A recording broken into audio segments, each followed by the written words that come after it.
Et avant d'entendre notre conférencier, on va laisser la parole au dernier intervenant de cette première partie de matinée. Et c'est monsieur Johan Palu de Paris qui va nous présenter la neurochirurgie en conditions éveillées.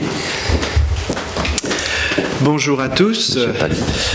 C'est avec grand plaisir que nous venons de vous présenter notre travail qui porte sur parcours de soins de patients opérés en conditions éveillées. Notre présentation va clairement être bien moins savante que les précédentes, mais il n'en reste pas moins que le parcours du patient, c'est vraiment le quotidien, la pierre angulaire de notre travail. Une présentation, elle va être également un peu originale parce que nous venons parler à plusieurs et nous souhaitons mettre en avant non pas une personne, mais notre structure qui est l'unité fonctionnelle de neuro-oncologie chirurgicale, parce que c'est bien le travail d'une équipe. Ma collègue Manon Lefebvre-Berthelot, qui est orthophoniste, a fait une très large part de ce travail, et moi, pour ma part, Johan Palu, qui suis neurochirurgien, j'interviens en tant que responsable de cette équipe. Alors, tout d'abord, la chirurgie éveillée, c'est aujourd'hui la technique de référence pour prendre en charge et opérer des tumeurs cérébrales en zone éloquente, parce que l'anatomie fonctionnelle individuelle est variable et que la tumeur elle induit des remaniements qui rendent nécessaire pour le neurochirurgien de dépister au cours de la chirurgie les réseaux cérébraux qui sous-tendent des fonctions importantes afin de les préserver. Ainsi, cette chirurgie éveillée qui étudie différentes fonctions cérébrales pendant la résection, c'est une véritable porte ouverte au sens propre comme au sens figuré, comme on peut le voir sur l'image de gauche, pour étudier les fonctions cérébrale. Il est clairement démontré que cette technique améliore la balance oncofonctionnelle, c'est-à-dire que d'un côté, elle permet de retirer plus de tumeurs, améliorant ainsi la survie des patients, et que de l'autre côté, elle permet de réduire les séquelles à long terme, améliorant ainsi le résultat dit fonctionnel et la qualité de vie des patients.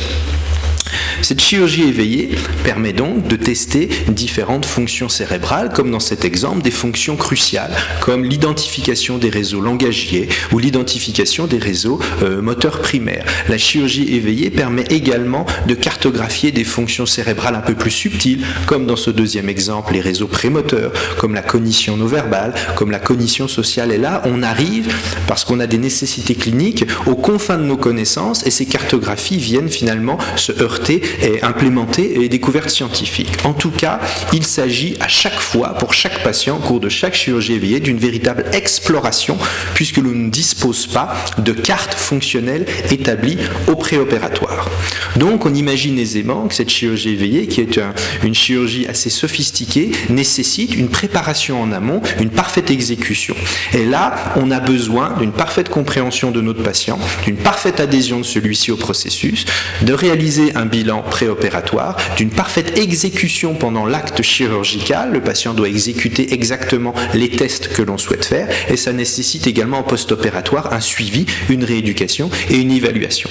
Et donc cette chirurgie éveillée ne se conçoit que dans un parcours extrêmement établi et bien structuré. Et là, on se heurte à la difficulté du quotidien. Alors même que l'on veut expliquer à notre patient ce processus très complexe d'organisation de chirurgie éveillée, on vient de lui faire toute une série d'annonces difficiles. Vous êtes porteur d'une tumeur cérébrale, il faut vous faire une chirurgie cérébrale. Derrière, il y aura peut-être besoin de radiothérapie, voire de chimiothérapie. Mais oui, c'est une chirurgie à risque. Oui, il y a des risques de séquelles. Et donc, c'est très difficile pour le patient d'encaisser tout ça et d'intégrer ces informations. On a préalablement essayé de simplifier les choses en faisant plusieurs consultations neurochirurgicales. Une première consultation où on informait, vous avez une tumeur, et on envisageait les grandes lignes du traitement dans la chirurgie. Et plus tard, une deuxième consultation où on allait dans le détail de la chirurgie éveillée. On s'est rendu compte que ça ne suffisait pas, qu'il y avait un véritable télescopage des informations. Le patient n'arrivait pas à tout intégrer, notamment parce qu'il y a le déni de la difficulté terrible d'avoir une tumeur cérébrale, et également il y a des troubles cognitifs induits par la tumeur, induits éventuellement par des crises d'épilepsie ou les traitements médicamenteux. Donc nous avons, au sein de notre unité fonctionnelle de oncologie chirurgicale, essayé de réfléchir à proposer un parcours qui soit extrêmement clair, et pour le clarifier, on a souhaité établir un document à l'usage du patient qui pourrait le guider tout au long de cette démarche, de l'annonce initiale jusqu'aux suites post-opératoires. Et ma collègue Manon va vous expliquer les différentes étapes de la genèse de ce travail qui a permis à aboutir à la production d'un livret qu'on remet aux patients et qui sert notre quotidien. En France, l'Institut national du cancer et la Haute Autorité de santé proposent des documents évoquant la prise en charge des tumeurs cérébrales, mais aucun n'est dédié spécifiquement à la chirurgie éveillée. Les informations données sur ce type opératoire sont d'ailleurs assez limitées. A l'inverse, les pays anglo-saxons sont en avance dans ce domaine, puisqu'un certain nombre de plaquettes uniquement dédiées à l'EWEG craniotomie existent. Cependant, ces documents ne sont pas adaptés à notre pratique. L'absence de documents officiels a conduit l'unité fonctionnelle de neuro-oncologie chirurgicale à s'interroger sur un besoin éventuel d'informations supplémentaires et sur la pertinence de la création d'un support dédié. J'ai donc entamé, dans le cadre de mon mémoire de fin d'études en orthophonie, une réflexion pour élaborer un livret destiné aux patients en chirurgie éveillée. Nous avons donc défini un thème, un public cible et des objectifs afin de délivrer un livret d'information à destination des patients bénéficiant d'une exérèse tumorale en conditions éveillées. Le but était de fournir un document informatif, rassurant et fiable afin de guider le plus grand nombre de patients dans leur parcours de soins et leur permettre d'avoir un document écrit auquel se reporter et à partir duquel ils pourraient échanger avec des membres de l'équipe soignante. Comme il s'agissait d'un document pour les patients, il nous paraissait essentiel de leur donner la parole afin de définir le contenu du livret. Pour cela, j'ai interrogé 45 patients déjà opérés en conditions éveillées, des patients du centre hospitalier Sainte-Anne. Ils ont pu répondre à un questionnaire qui était divisé en 2 parties. La première partie visait à connaître l'existence d'un besoin d'information en interrogeant les patients sur leur expérience et leur ressenti propre de leur chirurgie et du parcours qu'ils avaient suivi. La seconde partie s'intéressait à l'identification même des informations nécessaires aux patients. Grâce aux résultats obtenus à ce questionnaire et aux conseils donnés par le guide méthodologique de la Haute Autorité de santé, nous avons pu réfléchir à la conception du livret et à sa structure en sélectionnant les thèmes jugés les plus pertinents par les participants. Une maquette a ensuite été proposée à 10 nouveaux patients qui, eux, étaient en attente de leur chirurgie. Par le biais d'un questionnaire de satisfaction, ces patients ont pu juger et évaluer le fond et la forme du livret. Cela nous a permis d'ajouter des informations manquantes et ainsi d'affiner notre livret qui est mis maintenant en circulation depuis septembre 2018.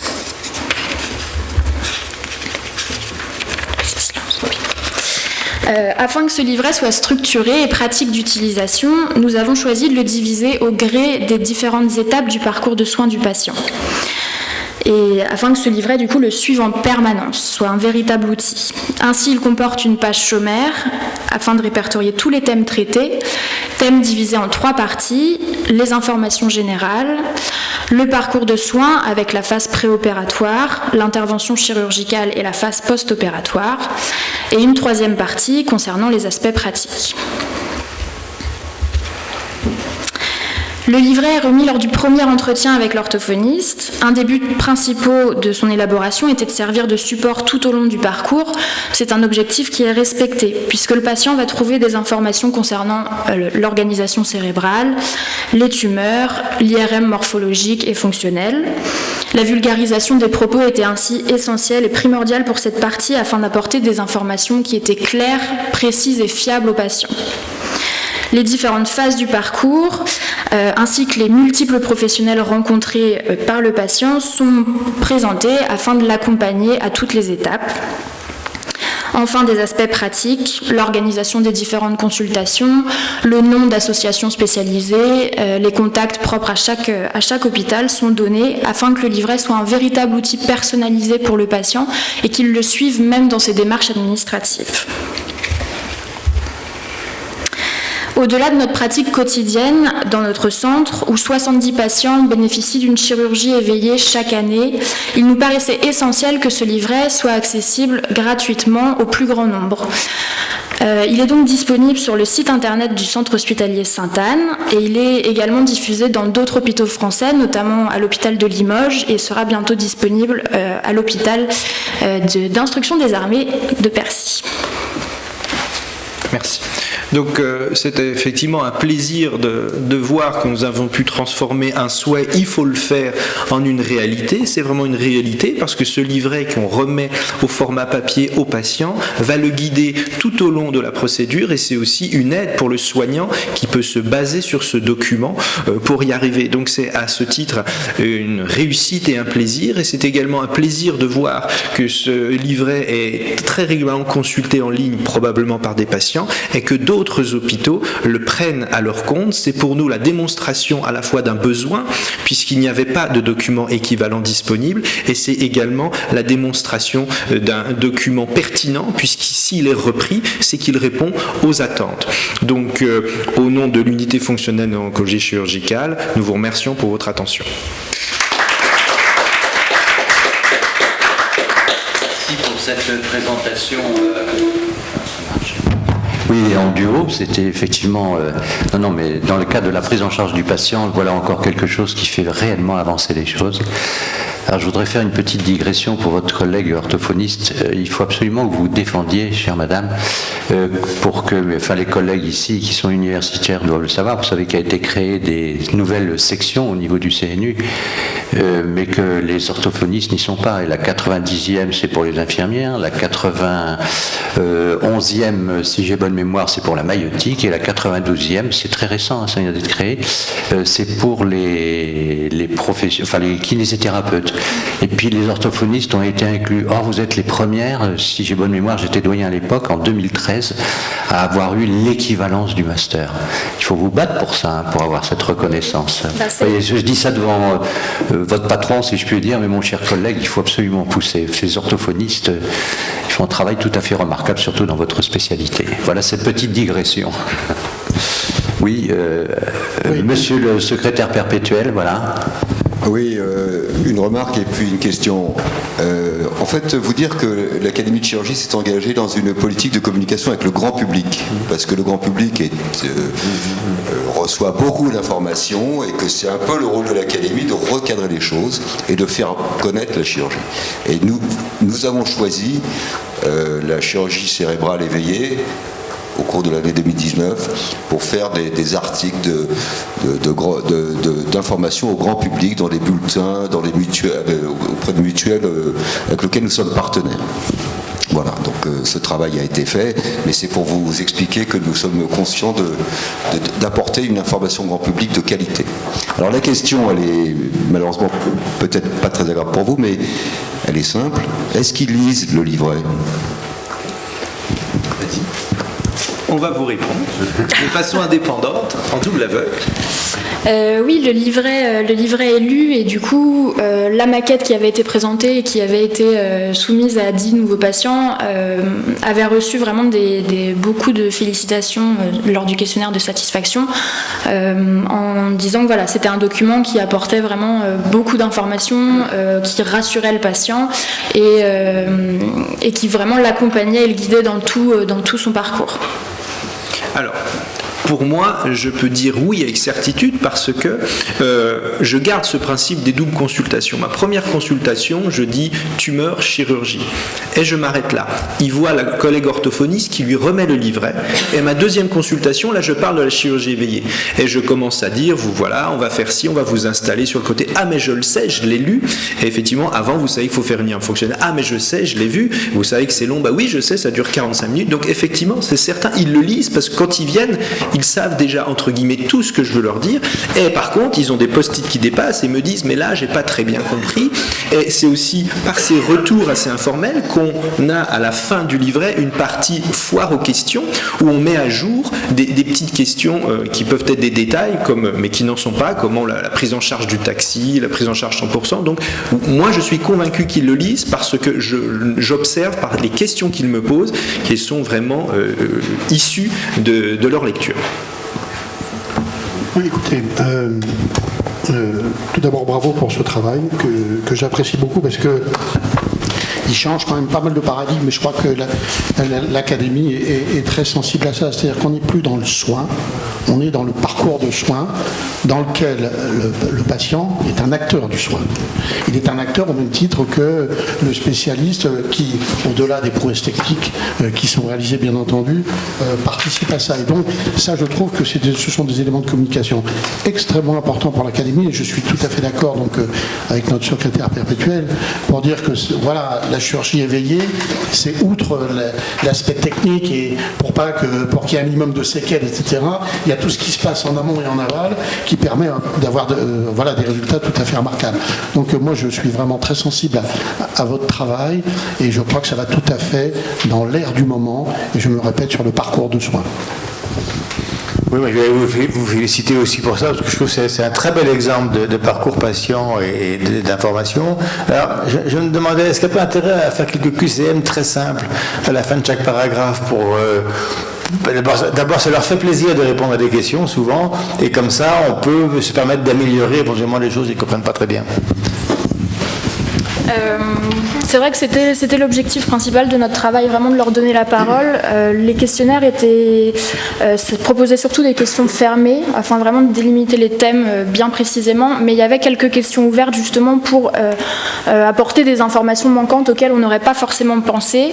Le professeur Palu parlait de la dernière page qui est la foire aux questions. Pour le coup, c'était vraiment une page qui n'avait pas été imaginée au début et qui, je pense, est essentielle dans le carnet, puisque ça va donner différentes informations qui passent par le soin, par l'administratif, mais qui englobent vraiment toute l'expérience du patient dans cette chirurgie. Et je voulais juste revenir sur ce que disait M. Claude.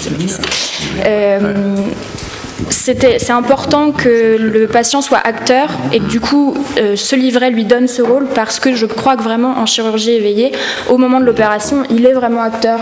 Il y a un vrai travail d'équipe entre le neurochirurgien, le patient et l'orthophoniste.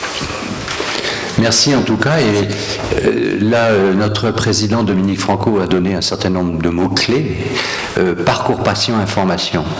Et dans le cadre de l'information, tout le monde connaît la loi du 4 mars 2002 et puis les vicissitudes que ça entraîne vis-à-vis de la responsabilité, en particulier chirurgicale, vis-à-vis de l'information. Or, vous savez que de plus en plus maintenant, le fait même de ne pas donner d'informations telle qu'elle est jugée ainsi par les tribunaux au civil, la responsabilité pénale, je rassure tout le monde, n'existe pas en matière d'information, mais au niveau du civil, montre que le fait de ne pas donner d'informations, même s'il n'y a aucune séquelle, est condamnable. Et est condamnable au titre de l'article 16 du Code civil, qui concerne la dignité de la personne. Or, ce travail qu'on vient d'entendre rend compte effectivement de la dignité pour deux raisons. La première, parce que ça rentre dans le cadre de l'information, et la deuxième, parce que c'est multidisciplinaire, avec un neurochirurgien et une orthophoniste. Donc pour ça, moi qui suis expert près de la Cour de cassation et qui suis effectivement professeur de médecine légale, je tenais à vous en remercier. Et ça aussi, il faut le publier, il faut le diffuser. Et notre secrétaire perpétuel le disait, en matière de chirurgie, neurochirurgie éveillée, c'est quelque chose d'essentiel. Donc pour l'Académie de chirurgie, la dignité du patient, c'est quand même un des piliers du respect que l'on se doit vis-à-vis en dehors de tout parcours de soins d'ailleurs, c'est quand même une pierre d'achoppement qui est extraordinaire. Donc pour ça, merci. Voilà. Merci à vous.